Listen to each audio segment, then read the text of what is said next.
Salam dan bahagia Bapak Ibu guru penggerak, Bapak Ibu pengajar praktik, para fasilitator, dan Bapak Ibu instruktur. Perkenalkan, saya Ernestus Edison Jumadu, calon guru penggerak Angkatan 9 dari SMP Negeri 9 Ruteng, Kabupaten Manggarai.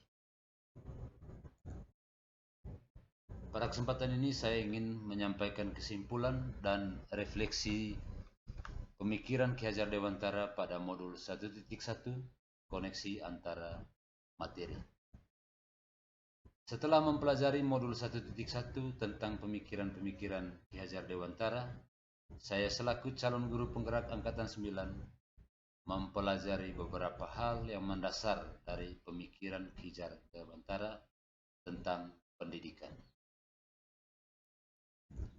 Yang pertama, pendidikan dan kebudayaan adalah dinamis. Dan yang kedua, asas pendidikan yakni pendidikan adalah tempat persemaian benih-benih kebudayaan dalam masyarakat. Yang ketiga, tujuan pendidikan yaitu menuntun segala kodrat yang ada pada anak-anak agar mereka dapat mencapai keselamatan dan kebahagiaan yang setinggi-tingginya baik sebagai manusia maupun sebagai anggota masyarakat. Yang keempat, pendidik itu hanya dapat menuntun, tumbuh, atau hidupnya kekuatan kodrat yang ada pada anak-anak agar dapat memperbaiki lakunya, bukan dasarnya hidup dan tumbuhnya kekuatan kodrat anak. Yang kelima, dasar pendidikan anak berhubungan dengan kodrat alam dan kodrat zaman. Kodrat alam berkaitan dengan sifat dan bentuk lingkungan di mana anak berada, sedangkan kodrat zaman berkaitan dengan isi dan irama. Yang keenam, budi pekerti melatih anak untuk memiliki kesadaran diri yang utuh untuk menjadi dirinya atau kemerdekaan diri dan kemerdekaan orang lain. Itulah beberapa pemikiran dasar Ki Hajar Dewantara yang saya sudah pelajari.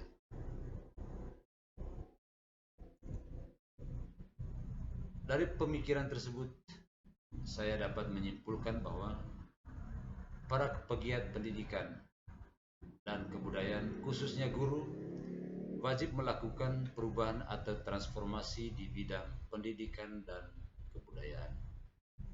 Kesimpulan yang kedua, dalam kaitannya dengan pendidikan, pendidik harus pandai melihat baik perubahan kodrat zaman maupun kodrat alam peserta didik. Kesimpulan yang ketiga, pendidik dalam melaksanakan tugasnya, dia harus memilih pendekatan, model, strategi, teknik, dan metode mengajar yang sesuai dengan kodrat alam dan zaman peserta didik.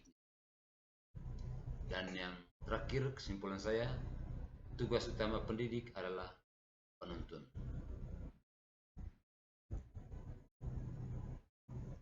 Pandangan saya pra pembelajaran modul 1.1.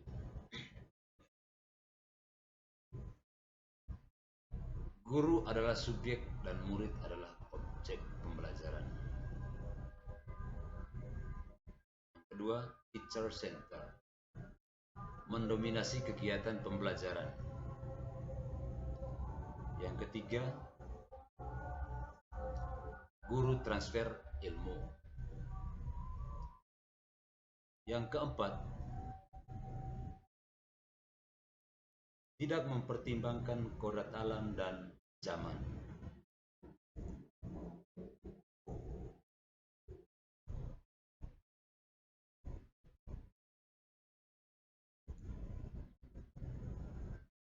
Kesimpulan pandangan yang kelima, tidak mempedulikan apakah murid sudah benar-benar paham atau belum karena fokus saya hanya ke tercapaian materi. Itu adalah pandangan saya terhadap pendidikan pada masa pra pembelajaran modul 1.1. Namun, setelah mempelajari materi pada modul 1, menyadarkan saya bahwa apa yang sudah saya pahami, apa yang saya lakukan tidak sesuai dengan pemikiran AHD. Untuk itu saya melakukan perubahan. Perubahan yang pertama yang saya lakukan adalah penerapan pembelajaran berpusat atau berorientasi pada peserta didik. Yang kedua, mengidentifikasi siswa sesuai dengan kodratnya. Yang ketiga, tidak hanya fokus pada materi, tetapi yang lebih penting adalah pembentukan karakternya. Kemudian perubahan yang keempat, sebagai seorang pemimpin pembelajaran, saya akan menerapkan proses pembelajaran secara menyeluruh yang mencakup aspek spiritual, sosial, kognitif, afektif, dan psikomotor.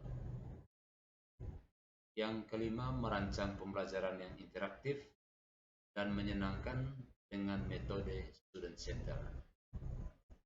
Yang terakhir, menerapkan pembelajaran abad 21, yakni berpikir kritis, kreatif, komunikatif, dan kolaboratif.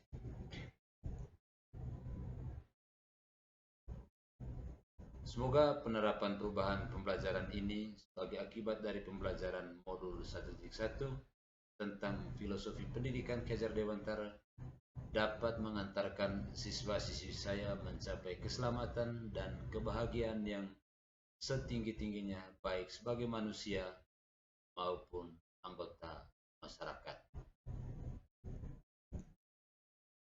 Salam dan bahagia Bapak Ibu guru penggerak, Bapak Ibu pengajar praktik, para fasilitator, dan Bapak Ibu instruktur.